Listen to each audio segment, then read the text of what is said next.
Julgados e comentados. A jurisprudência sob a ótica do Ministério Público. Uma produção Ministério Público do Paraná.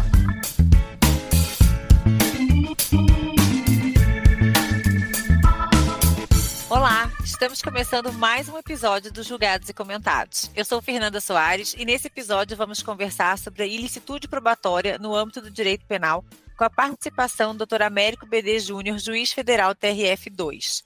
Um dos tópicos mais discutidos no processo penal é a dinâmica de produção de provas, especialmente quais provas serão consideradas lícitas e quais daquelas que serão ilícitas, não podendo ser utilizadas ao longo da instrução.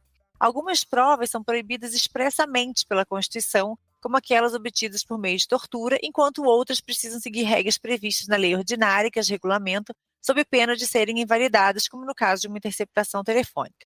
Não é incomum, no entanto, que julgamentos de cortes superiores estabeleçam debates sobre quais provas podem ser consideradas nos autos e quais seriam ilícitas, o que acaba impactando os julgamentos, podendo levar até mesmo à prescrição, como já ocorreu em casos de ampla repercussão. Para debater as maneiras como o direito processual penal brasileiro lida com as provas ilícitas, convidamos o professor Américo para apresentar pontos relevantes dessa discussão. Dr. Américo BD Júnior é juiz federal do TRF2, professor de Direito da Faculdade de Direito de Vitória e juiz auxiliar do ministro Flávio Dino no Supremo Tribunal Federal. Dr. Américo, seja muito bem-vindo ao nossos Julgados e Comentados. É um prazer enorme ter o senhor aqui conosco hoje. Olá a todos, o prazer é todo meu, estou à disposição. Então, vamos dar início a esse bate-papo, doutor Américo? Vamos lá.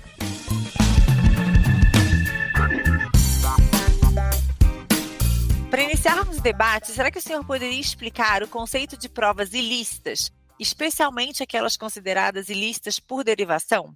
E essa questão também se relacionaria com a teoria dos frutos da árvore envenenada? O que o senhor pode nos dizer sobre isso? Perfeito. Primeiramente, é preciso deixar claro que a regra é que todas as provas devem ser lícitas. A regra é a licitude probatória. Então, prova ilícita é uma exceção, e assim deve ser interpretado como exceção. A Constituição prevê que as provas ilícitas são proibidas. A definição do que é uma prova ilícita, normalmente, é feita no sentido de que é a prova produzida com violação à lei, seja violação à lei, seja violação à Constituição. Uma parte da doutrina faz uma distinção entre prova ilícita em sentido estrito e prova ilegítima. A prova ilegítima é aquela produzida com violação à regra de direito processual. Por exemplo, você juntar um documento no dia do júri. O Código de Processo prevê que os documentos no plenário do júri precisam estar com 3 dias de antecedência nos autos. Isso seria uma prova ilegítima. Já uma prova ilícita em sentido estrito é uma prova produzida com violação a regras de direito material. Então, se você tortura alguém, você viola a integridade corporal, esta prova, portanto, é ilícita em sentido estrito. Tanto a prova ilícita em sentido estrito quanto a prova ilegítima, a regra é que elas não podem ser utilizadas no Brasil. Elas, como os alemães usam uma expressão interessante, elas podem custar a verdade. Então, esse é um ponto importante. Só que a prova ilícita, ela não anula o processo. A regra é preciso fazer essa distinção. O processo é válido. Você perde aquela prova, mas o processo não é atingido. Se você só tiver aquela prova, evidentemente, haverá uma absorção por falta de provas. Mas a prova ilícita, ela também tem a segunda parte da pergunta, ela tem o condão de contaminar todas as provas que dela forem derivadas. É a teoria dos frutos da árvore envenenada. Se a árvore está envenenada, os frutos também estão. Na hora que você tortura alguém, você não perde só esta prova. Tudo aquilo que você obter a partir da tortura também estará contaminado. Se você faz uma interceptação sem ordem de juiz, tudo que você obter a partir de lá também vai ser contaminado. Então a ideia, e isso primeiro foi decidido pelo Supremo e depois foi colocado expressamente no CPP em 2008, a ideia é que não se consiga ter vantagens de provas ilícitas. Então, o processo tem que agir de boa fé, a parte deve agir sempre de uma maneira adequada, portanto, a produção de prova ilícita, ela tem esse condão. Você perde essa prova e perde tudo aquilo que a partir dela você conseguir. Então, o conceito geral de prova ilícita é esse. Numa simplificação, é prova produzida com violação a alguma regra, seja de direito material, seja de direito processual.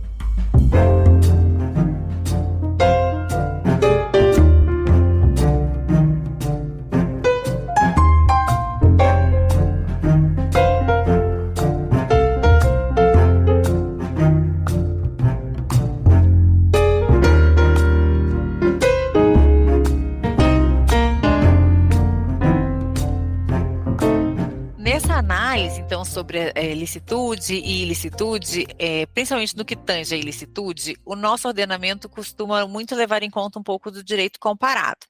Na Alemanha, por exemplo, o princípio da proporcionalidade é amplamente aplicado, inclusive em casos de provas ilícitas. Como a aplicação desse princípio nos permite avaliar de forma mais adequada um conjunto probatório sem descartar a gravidade dos fatos constatados em nome de um formalismo excessivo? Pronto, a gente precisa encontrar aí um ponto de equilíbrio na questão, porque evidentemente que formalismos excessivos por si só não devem ser aceitos. A regra é a instrumentalidade das formas, a regra é que nós não podemos trabalhar com essa ideia. Porém, isso não significa que se possa produzir provas de qualquer modo, violando direitos fundamentais. Então, esse é um ponto de equilíbrio.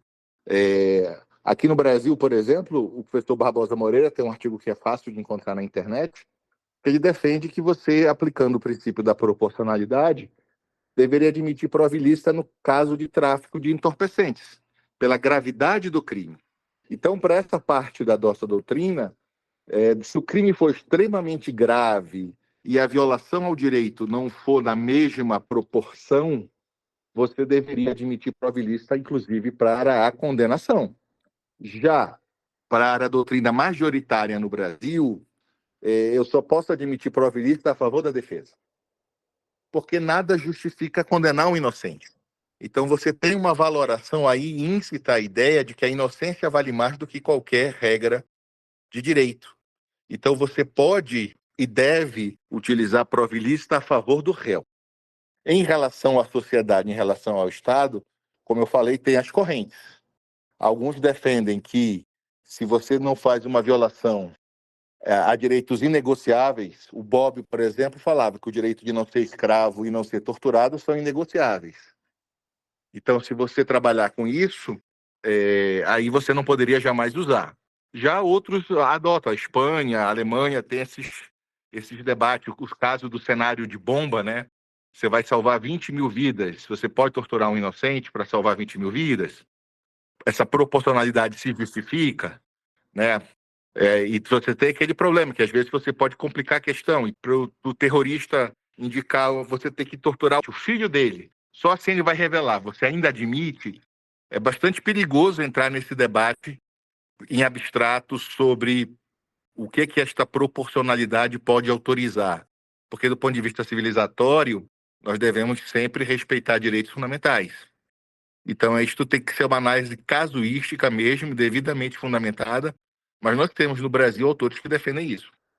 Não, esses esclarecimentos foram ótimos, mas a questão é que fica assim, quando a gente tem algumas análises casuísticas, aí a gente tem que ver se depois aqueles critérios também vão ser utilizados em outros casos semelhantes, né? Porque às vezes a gente fica um pouco à mercê disso. A gente faz uma análise casuística, mas às vezes, a depender de quem consta ali numa ação penal, ainda que seja uma situação semelhante, né, o entendimento final aplicado é diferente. Então, é só um tema que fica assim.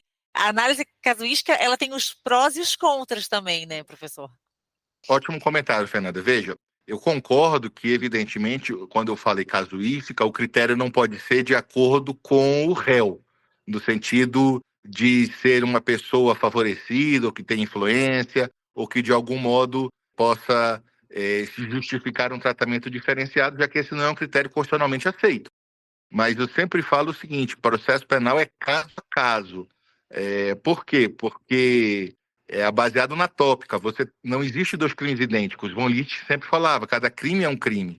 Então, você precisa fazer uma análise daquele contexto.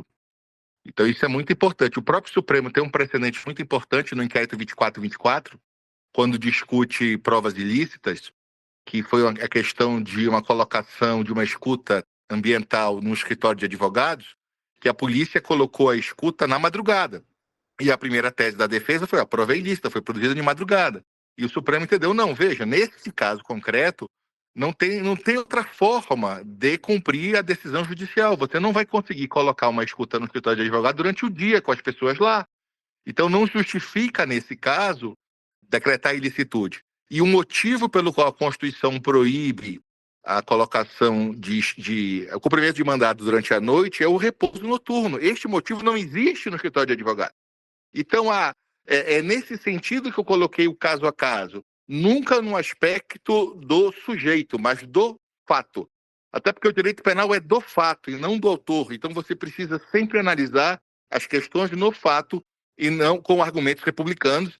E, evidentemente, que se o segundo caso for idêntico, você fica comprometido a utilizar o mesmo critério, salvo se tiver algum distinguish, alguma fundamentação, né? Perfeito. É só para a gente deixar isso assim, né, bem esclarecido aqui para os nossos ouvintes. Eu sempre fico com esse receio, sabe, da gente, né, deixar assim o mais claro possível, assim, para evitar assim umas interpretações equivocadas. Não, eu acho fundamental, e esse é um ponto muito importante, porque no Brasil a gente tem essa preocupação que dê uma decisão que ela possa valer para todos os casos sempre idênticos. Uhum. E a gente tem que ter cuidado que a norma jurídica, eu não posso congelar um único sentido da norma, porque o tempo e o fato são constitutivos do caso e, portanto, da norma também, né? Mas, enfim, é um caso muito interessante. Por favor, estou à disposição. Pode interromper a hora que quiser. Obrigada, professor.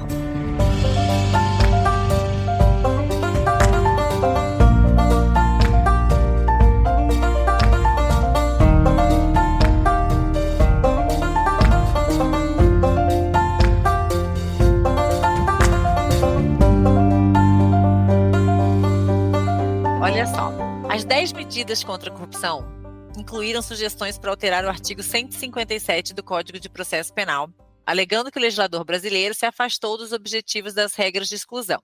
Uma sugestão foi adotar a doutrina da boa-fé, né, muito comum nos Estados Unidos, a qual permite provas obtidas de boa-fé ou por erro excusável e provas derivadas de decisões judiciais anuladas, salvo quando tiver abuso de poder, ilegalidade flagrante ou má-fé. Essas alterações que foram propostas por ocasião lá das 10 medidas contra a corrupção, elas estariam de acordo com a Constituição e com a legislação ordinária? Qual o posicionamento do senhor em relação à adoção, assim, da permissão de provas obtidas de boa-fé? Esse é um tema muito interessante também. Os Estados Unidos, nesse ponto, eles são bem pragmáticos. O objetivo de prova ilícita é um objetivo pedagógico, é evitar abusos do Estado. Então, você sanciona de prova ilícita para que o Estado não abuse, observe a legalidade. Se não houve abuso do Estado, não tem por que você decretar esta prova ilícita. Então, essa análise de boa-fé é objetiva e não subjetiva. Um precedente interessante lá foi o seguinte: a polícia foi cumprir um mandado de busca, só que o juiz já tinha revogado o mandado. E a polícia não sabia da revogação. Então, quando a polícia cumpriu o mandado, ela acreditava que estava dentro da legalidade. Ela agiu de boa-fé e encontrou a substância entorpecente. E aí a decisão da Suprema Corte foi: olha, houve a revogação, objetivamente não existia o mandado, mas não tem sentido eu anular esta prova porque, de fato, não existiu nenhuma violação à ideia de boa-fé. O Estado não abusou. A preocupação é estabelecer regras para que todos cumpram as regras. Então, essa ideia de boa-fé objetiva, ela não só na Suprema Corte Americana, como alguns autores no Brasil defendem que ela deveria ser incorporada ao direito brasileiro como uma exclusão válida. Porque, veja, como eu comecei a primeira fala, a regra tem que ser a licitude probatória. A regra no processo é que a verdade apareça. As limitações probatórias, elas têm uma finalidade, né? E essa finalidade é o respeito a direitos fundamentais. Ponto.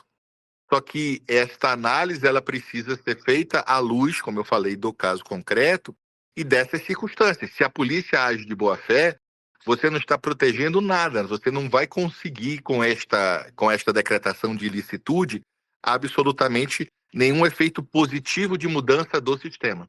Então, a preocupação dos autores que adotam essa doutrina, e sim, é compatível com a Constituição brasileira, não há nenhum óbice, Isso pode ser discutido tanto jurisprudencialmente quanto do ponto de vista de alteração legislativa. Mas, por enquanto, a posição da nossa jurisprudência é uma análise objetiva. Ela não entra nesse mérito se estava de boa-fé ou não, se havia circunstâncias. Por enquanto, a análise no Brasil é essa preocupação. Ainda no âmbito do direito comparado, nos Estados Unidos existe a doutrina da descoberta inevitável, né, que permite a admissibilidade de provas ilícitas se for demonstrado que elas seriam inevitavelmente descobertas por meios legais. Como é aplicada a tese da descoberta inevitável no contexto nacional, né, e como que tem sido adotado isso nos nossos tribunais? A teoria da descoberta inevitável ela foi incluída em 2008 na nossa legislação de modo expresso. Ela também é chamada de prova que seria obtida de qualquer modo. Ou seja, independente daquela atuação do Estado, aquela prova surgiria naturalmente no curso da investigação. Então, a ideia não houve uma vantagem, o Estado não obteve absolutamente nada com esta prova, porque, independente dela, ela iria surgir naturalmente no curso das investigações. Um exemplo tradicional citado do direito norte-americano foi um caso em que a polícia tinha mandado, estava procurando um corpo de homicídio, e ela interroga o suspeito sem avisar do direito ao silêncio. E o suspeito aponta onde estava o corpo. E o corpo estava muito próximo de onde a polícia estava procurando, ou seja, independente da fala dele, a polícia iria encontrar aquele corpo do mesmo modo. Daí a ideia, se a descoberta era inevitável, isso é uma questão de comprovação com a argumentação desta inevitabilidade da descoberta.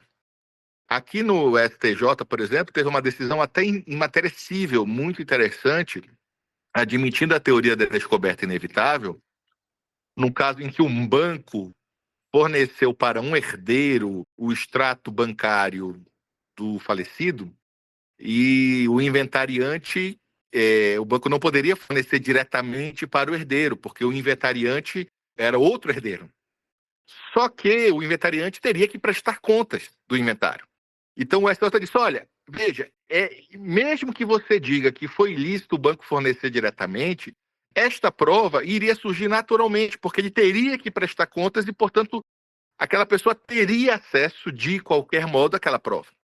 Então, a aplicação da teoria da descoberta inevitável significa, na prática, não considerar ilícita uma prova quando, mesmo ela tendo sido produzida com violação à lei, ela surgiria naturalmente no curso das investigações.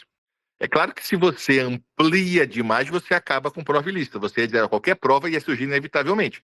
Mas você tendo comprovação natural e fundamentada de que isto surgiria, é uma exceção já aplicada no direito brasileiro e já positivada, porque desde 2008 isso foi incluído no Código de Processo Penal, a teoria da descoberta inevitável e a teoria da fonte independente.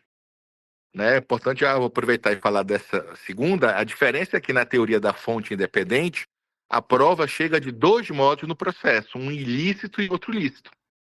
Então você descarta o ilícito, mas sobra o outro lícito e, portanto, esta outra prova pode e deve ser utilizada, esta outra forma. Então você teve o sigilo bancário de duas formas obtidas, uma ilícita e outra lícita. Você usa aquela que permitiu de modo lícito.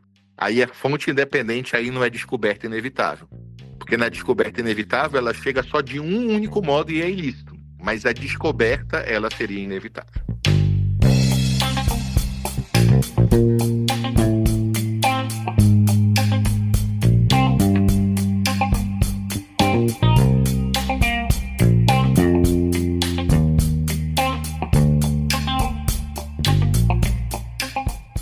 Ainda em relação, então, agora, assim, às mudanças sobre a ilicitude de prova discutidas no Congresso Nacional, elas também apontavam para a inclusão de um novo parágrafo que determinasse o seguinte, que o juiz ou tribunal que declarar a ilicitude da prova, ele deve indicar as que são dela derivadas, demonstrando expressa e individualizadamente a relação de dependência ou de consequência, e ordenará as providências necessárias para sua retificação ou renovação quando possível.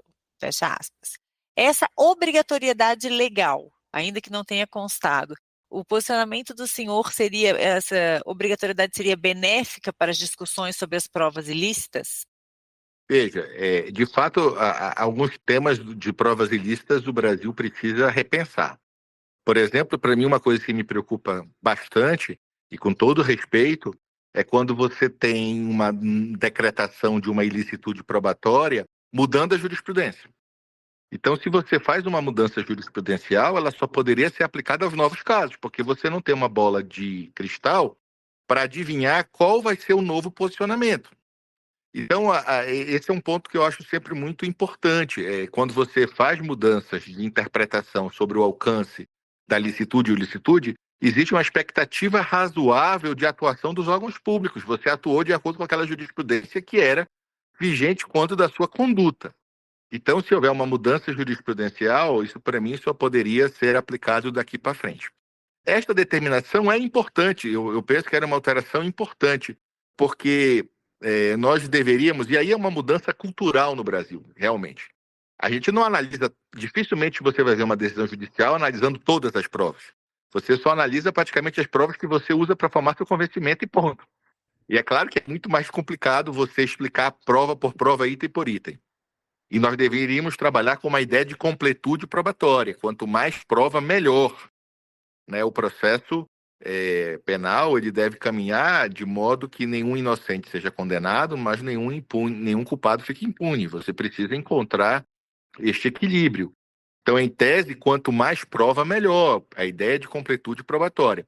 Então, quando você decreta uma prova ilícita, o ideal era você falar exatamente o que você está decretando e quais os efeitos dessa decretação, e sobre a possibilidade ou não de renovação daquele ato. Então, essa ideia de transparência, essa ideia de você já não ter um Kinder Ovo, não ter uma surpresa sobre lá na frente como será interpretado o alcance, que tipo de provas de fato estão sendo atingidas por aquela decisão, o que de fato foi considerado lícito ou ilícito, isso para mim dá segurança jurídica e previsibilidade. Então, a grande preocupação nesse tema, para mim, é estabelecer justamente isso. Qual comportamento deve ser adotado e as mudanças elas têm que ser com efeito prospectivo, por mais que ela materialize direitos fundamentais, é muito complicado, e você precisa aí, nesse aspecto, tentar delimitar e equacionar quais provas são atingidas. É muito importante destacar, teve 2 tentativas do Congresso, e a última agora virou lei, e foi o pacote anticrime, essa parte o Supremo derrubou, sobre a teoria da descontaminação do julgado, que o fato do juiz ter contato com uma prova ilícita não o torna suspeito. Né? O professor Paulo Busato até falou em desentranhamento do juiz. Né? Diz assim, pô, veja, tanto esse juiz não é suspeito que ele decretou a prova ilícita. Se ele quisesse, ele não decretaria esta prova como sendo ilícita. Então, a gente precisa ter muito cuidado quanto a isso. Não há uma contaminação, porque o juiz tem condição de distinguir claramente o que ele pode e o que ele não pode utilizar. O controle tem que ser na fundamentação da decisão. Esse é o grande aspecto. Não importa, muitas vezes, o que o julgador acha, importa o que as provas estão ali demonstrando. Então, esta definição e esta alteração, ela seria bem-vinda justamente para tornar mais transparente e um controle mais efetivo, especialmente porque ela também demonstra a repetibilidade de provas. Né? Não é o fato de tu ter uma prova ilícita que você depois não possa sanar esse vício. Né? Que até uma outra exceção que muitos autores usam em direito americano, a teoria do vício sanado. Não, você fez um interrogatório sem o aviso de Miranda, você depois faz o interrogatório com o aviso de Miranda, acabou. Você não vai dizer, não, essa prova é irrepetível, nunca mais pode ser utilizada, e etc. Então, assim, é preciso ter muito cuidado, especialmente em prova, o alcance dessa contaminação e dessa nulidade, né? Porque, e aí, para mim, é muito importante fazer essa distinção. A palavra nulidade em português, ela tem um duplo sentido. A nulidade, ela é tanto o vício quanto a sanção. Então, muitas vezes, você tem um vício, não se nega que a prova teve um vício. Então, ela é nula nesse aspecto. Agora, se eu vou sancionar esta nulidade, se este vício viola a Constituição, viola os direitos fundamentais, se esse vício não, ele pode ser sanado, este que é o grande debate, essa é a outra parte da questão. Então, como eu falei, você entrou na casa sem autorização, mas você salvou uma vida. Bem, então você não vai discutir que esta entrada, ela é válida, ela salvou uma vida, está na exceção constitucional, mas além de salvar a vida, você encontra cocaína. E agora? Você salvou a vida, mas você encontrou prova de um crime. Você pode ou não pode utilizar? Nós vamos resolver Shakespeare, vale e não vale ao mesmo tempo, é e não é? Quer dizer, então nós temos que ter muito cuidado. É igual o problema em provas ilícitas do debate sobre a serendipidade da prova, sobre a prova encontrada fortuitamente. Você pode dizer que o réu é azarado. Você não tem dúvida. Você não estava procurando aquilo e encontrou. Mas se você está dentro de um ato lícito, como é que você vai dizer que o que encontra você vai criar fazer de conta que não está vendo, que o Estado... Então o Estado precisa ter este equilíbrio na proteção de todo cidadão. Então a ideia de provas ilícitas, eu sempre falo que tem que ser uma ideia de equilíbrio, né? Existem autores que defendem uma terceira posição bem diferente, aí teria que ser por mudança legislativa, evidentemente, que é o debate de que a prova ilícita deveria valer e punir quem fez a prova ilícita. É um outro debate, porque é claro que nós não podemos esquecer que o judiciário, a gente existe para a sociedade, o direito existe para a população. E muitas vezes a população se revolta porque ela vê aquele fato, vê que tem provas e vê a pessoa ficar impune porque a prova não foi obtida 100% dentro da legalidade. É claro que eu não vou entrar numa questão quantitativa. A questão não é de 100, de 10, de 20 ou de 30%. A questão é de verificar, de fato, como eu falei, nessa distinção entre sanção e vício, se é realmente adequado e como nós vamos interpretar o texto da Constituição sobre o alcance das provas ilícitas.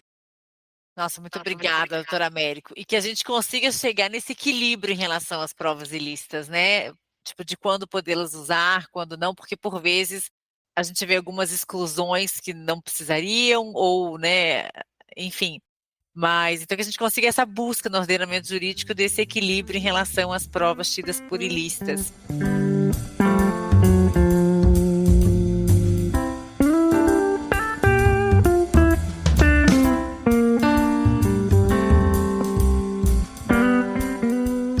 Eu queria muito agradecer, foi assim um bate-papo, embora rápido, muito rico e cheio de inquietações, né, que nos traz de quantas reflexões essa temática ainda precisa no nosso ordenamento jurídico. Eu acho que os Estados Unidos, por exemplo, ele tem muito mais estudos até sobre o tema, né? A gente tem diversas doutrinas que lá são aplicadas, diversas teorias, aliás, que lá são aplicadas e aqui não são. E busca justamente, o que eu vejo lá é a busca desse equilíbrio um pouco maior do que aqui. Então, assim, é uma temática que ainda a gente precisa, né, tipo, se debruçar mais, assim, sobre isso. E principalmente eu entendo, assim, que a nossa jurisprudência precisa também ter, pelo menos um posicionamento que a gente consiga entender como certo, porque aquilo que o senhor falou, né, fica muito difícil produzir uma prova hoje e amanhã depois ela vai ser julgada ilícita. A gente não tem essa bola de cristal para verificar uma mudança de entendimento jurisprudencial que acaba depois por anular uma prova que naquela oportunidade, não, né, de quando foi produzida, não seria anulada. Então, eu acho que a gente ainda tem muito que avançar nessa temática no nosso ordenamento. Queria agradecer demais a presença do senhor por esse bate-papo. Muito obrigada, então, por participar do nosso episódio e contamos com o senhor mais vezes aqui nos Julgados e Comentados. Obrigado, e é que eu falo, a gente tem que ter esperança. Eu acredito que nós estamos evoluindo, o sistema vai evoluindo, essas exceções e esse debate são pontos importantes. E não só os Estados Unidos, a Europa também tem decisões super interessantes sobre provas ilícitas, né? Eu sempre gosto de contar um caso da Irlanda, caso real, julgado pelo Tribunal Europeu de Direitos Humanos. A polícia entra num cativeiro, tem o sequestrador, tem a vítima e uma terceira pessoa. E aí, essa terceira pessoa, em juízo, usa o direito dela de ficar calado. E o Tribunal Europeu disse, olha, veja, aqui, neste caso, existe uma obrigação alternativa de dar uma visão alternativa. uma obrigação de uma explicação alternativa. Ninguém está no cativeiro para entregar uma pizza. Se você tem o sequestrador, se você tem a vítima e você estava lá, você tinha a obrigação de dar uma explicação alternativa. Então, e isso não é violar o direito ao silêncio. Então, para mim, essa é a grande preocupação quando se discute provas ilícitas. É entender qual foi a razão da proibição. Esta razão deve ser respeitada, ver se, no caso concreto, esta razão, se ela subsiste. Se esse é o fundamento específico que justifica essa razão. E aí sim. Porque o problema, dito por vários autores, e eu concordo, é que, claro, nós viemos de uma ditadura, então a nossa Constituição precisava proteger, ser o contraponto, mas o pêndulo foi para o outro extremo.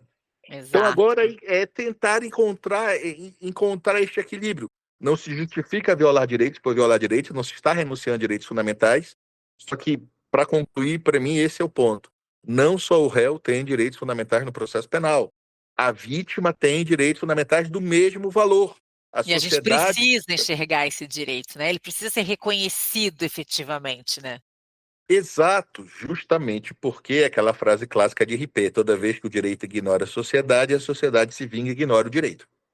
Então, às vezes, a gente apanha o judiciário, os tribunais, tentando, com a melhor das intenções. Eu não estou discutindo a boa intenção e eu não estou discutindo, evidentemente, a corrente que, de boa fé, defende que não deve ter exceção. Mas eu só estou dizendo que, para mim, não é a melhor leitura constitucional, tendo em vista essa análise daquilo que eu defendo, que é o verdadeiro alcance do garantismo, direitos fundamentais do réu, mas direitos fundamentais da vítima. Garantismo não é só olhar para um lado, ele não pode ser unilateral, né? Todos ali têm direitos fundamentais e que precisam ser respeitados. Eu sempre lembro isso, e vários autores, o Fischer defende, outros autores, todas as condenações no Brasil foram violações a direitos fundamentais da vítima. Nós não podemos esquecer isso. Então, quando a gente fala em provas ilícitas, teve um caso nos Estados Unidos muito interessante, até lembro o filme do Batman, que eles estavam discutindo de explodir um bairro em Nova York, através da tubulação de gás. Você imagina a discussão de prova ilícita num processo desse tipo. Você imagina a complexidade. Então, esse tipo de situação, é claro que você não vai banalizar, você não pode dizer que tudo é possível de qualquer modo. Mas nós temos, por isso que eu falei que a questão é casuística, nós temos que ver justamente o alcance e dessa expressão dos direitos fundamentais sempre à luz do caso concreto, né, da tópica de Fivek e dessa lógica retórica. Muito obrigado.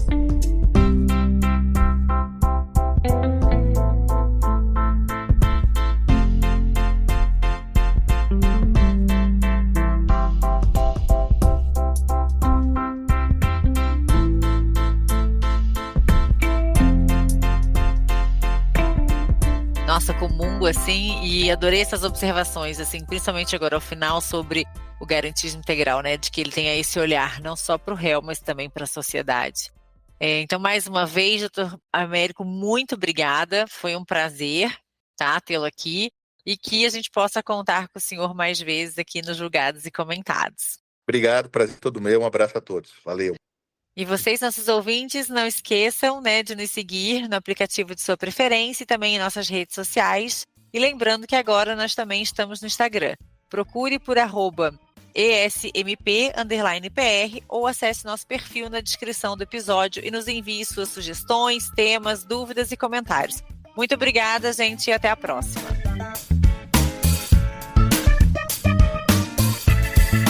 Uma produção Ministério Público do Paraná.